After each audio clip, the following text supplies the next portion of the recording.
Johannesburg this weekend. Although the party resolves to expropriate land without compensation at its national elective conference in December, opinion on the resolution is still divided. Some want amendments to the constitution, while others argue that the provision is actually sufficient. And last month, a parliamentary committee investigating whether there should be a constitutional amendment called for submissions on the issue. Mzwandile Mbeje reports.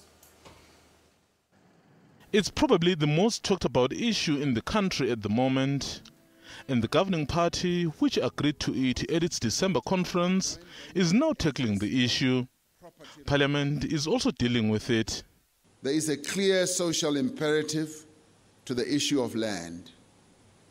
To our people, and indeed to all people, land is about dignity, land is about identity, and land is also about security.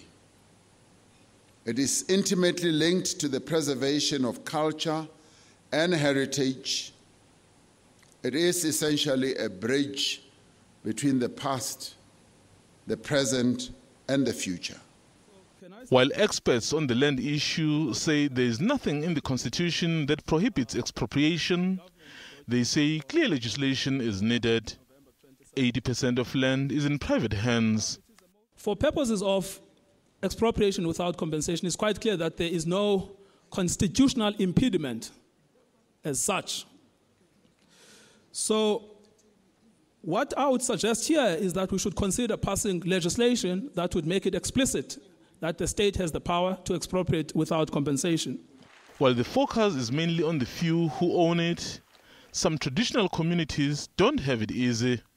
With the exception of the Eastern Cape, the only traditional leaders who understand that they are representatives of the people are the traditional leaders in the Eastern Cape.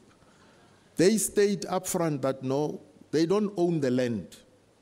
The land is not their chattel property, it belongs to the people.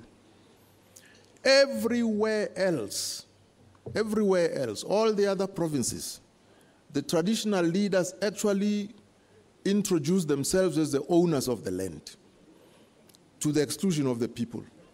The two-day summit is expected to take its recommendations to the NEC for endorsement. Mzwandile Mbeje, SABC News, Boksburg.